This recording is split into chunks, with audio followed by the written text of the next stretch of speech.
Ndalụkwanụ ndị ọma na-ege ntị. Ekene m nwoke, ekene nwanyị. Wesi ndụ mmiri ndụ azụ, asị m mmiri ata na mazụ anwụ na nke echiri onye azụ elu. Onye nna n'onye n'ụbọchị nke tata bụ MAP, eziokwu bụ ndụ 1. Onye ji maka ya wee bịa n'ụbọchị nke tata bụ maka Maazị Nnamdi Kanu, the leader of indigenous people of Biafra. Onye nke nọgo olu na ụlọ mkpọrọ ndị DSS for almost 4 good years and still counting. And ndị o ji maka ha wee nọrọ na that very particular DSS dungeon enwebeghị any tangible solution or any tangible action ha take go to demand from Maazị Nnamdi Kanu release. Enwebeghị anything, any thing ha bịagolu in conclusion na ihe a ka ha ga-eme for Maazị Nnamdi Kanu release. And the worst part of it bụ na at this point of time enweghị onye ma the condition and the situation surrounding this Maazị Nnamdi Kanu case. Everybody just dey confused na-akọ ihe na-enwere isi. Now, having said this, achọrọ m ịjụ ndị Igbo, how many times ka ife ga-eme anyị before anyị say enough is enough? How many times ka ife ga-eme anyị before anyị malụ how to fight for what we believe in? Ojogburu de nesigbu nkakwụ is a slap on the faces of the Biafrans and the faces of ndị Igbo that now somebody like Maazị Nnamdi Kanu is still in DSS dungeon for almost 4 years, and the people that Maazị Nnamdi Kanu ji maka ha wee nọrọ in that particular place have moved on without putting a fight for the release of their leader and for the release of somebody who have sacrificed immensely almost everything he has in the quest for the freedom of his people. Yet, his people cannot sacrifice anything for his own freedom. His people cannot even demand for his freedom. Now, I want to ask this question to every prominent person in Old Eastern region.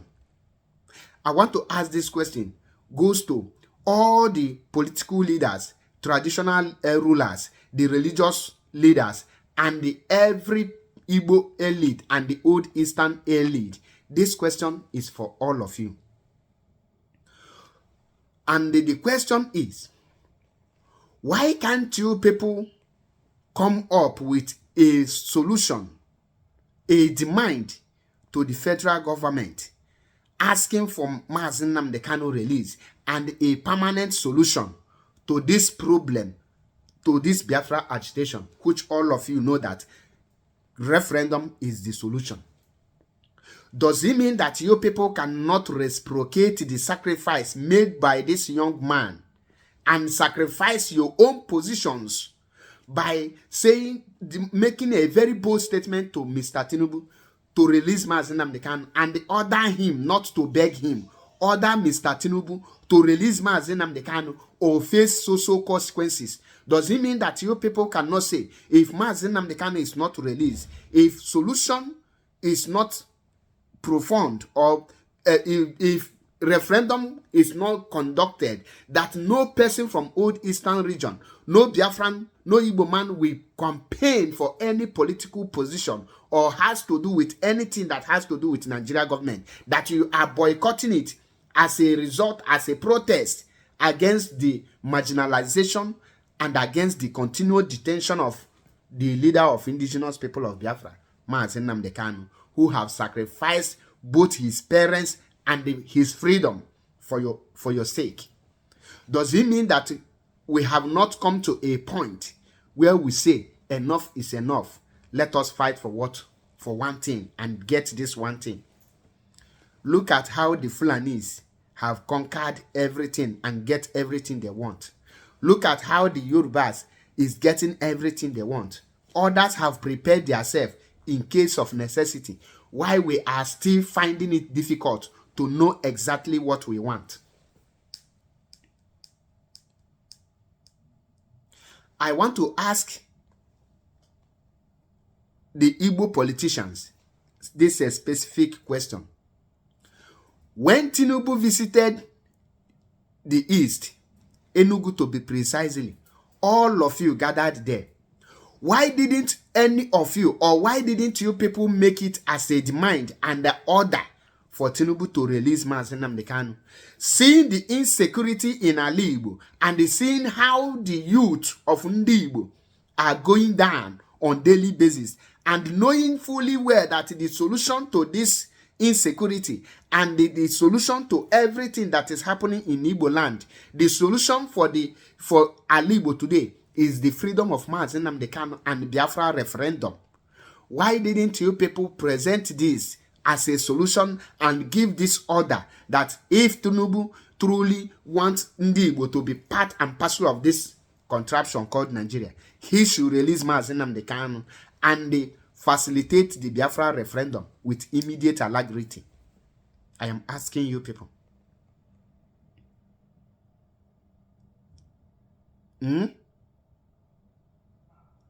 Most of you, Ndi Igbo na-ekwu okwu development, how to develop the East, how to develop Ali Igbo.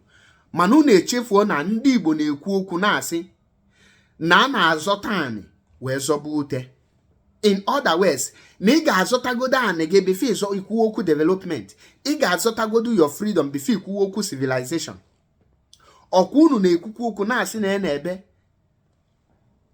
ayalụ ndụ wee kpaa akụ, onye ilo eri enya.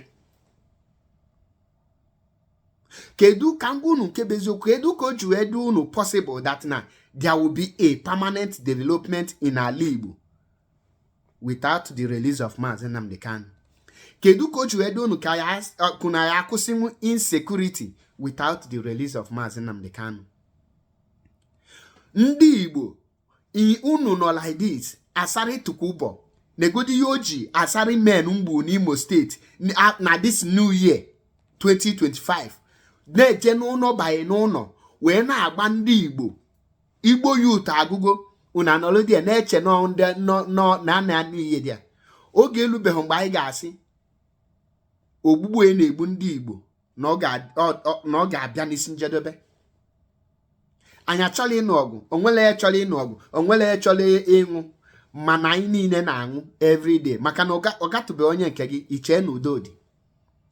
Unu na-echekwa na onwe mgbe oge elu okwu Biafra anyụ ọka ọkụ, onwelekwa mgbe oge elu ọ na-aka anyị ga na-aṅụ. Ọkwa ndị Igbo na-aṅụsisi ya, the leaders of tomorrow ahụ bụ ihe na-aṅụsisi ya. Oge na-abịa kama Biafra m ga-akwụsị ihe dị a, ihe niile dị ndụ n'ala Igbo naanị anwụọ ka ngwunu nke bụ eziokwu. Nke ahụ bụ nke bụ eziokwu. So anyị enwere ike fight for our freedom kịta anụnwa, anyị enwere ike make the mind. Kedu mgbe anyị ga-echegide wee ruo before anyị make the mind stand amali fight a call for the release of Mazi Nnamdi Kanu by the press release or a back with action, and you are willing to implement the action. Ojogburu de nesigbu nkakwu na ndị Igbo nwere somebody the Mazi Nnamdi Kanu in this time, and we are using him to do a thing of caricature. And you will not egwu and amali fight at this particular time. Ojogburu de nesigbu nkakwu. As nwa afọ Igbo Igbo ka njụọ gị, are you free from the zoo today, from that contraption? Is the free?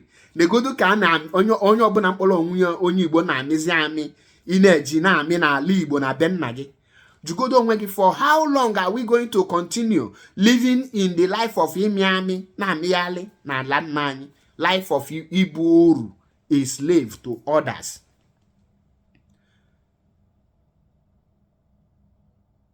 For how long?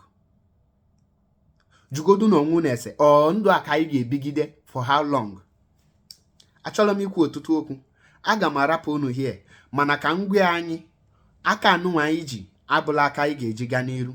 It's very painful that na at this point na ndị Igbo cannot come together. The only solution to this insecurity and the ogbugbu na-egbu ndị be anyị bụ Biafra referendum. The earlier ndị Igbo mgbakọtara aka ọnụ, all the Igbo leaders, and the demand for Biafra referendum and the freedom of Maazị Nnamdi Kanu is better for us. Achọrọ m igbu ọtụtụ oge mana ka anyị malụ that na until we fight for our freedom, then we will continue to be dying like fowl. The only solution to stop the untimely death that is going on, the ongoing massacre in ala Igbo, is for us to make a demand and stand on it.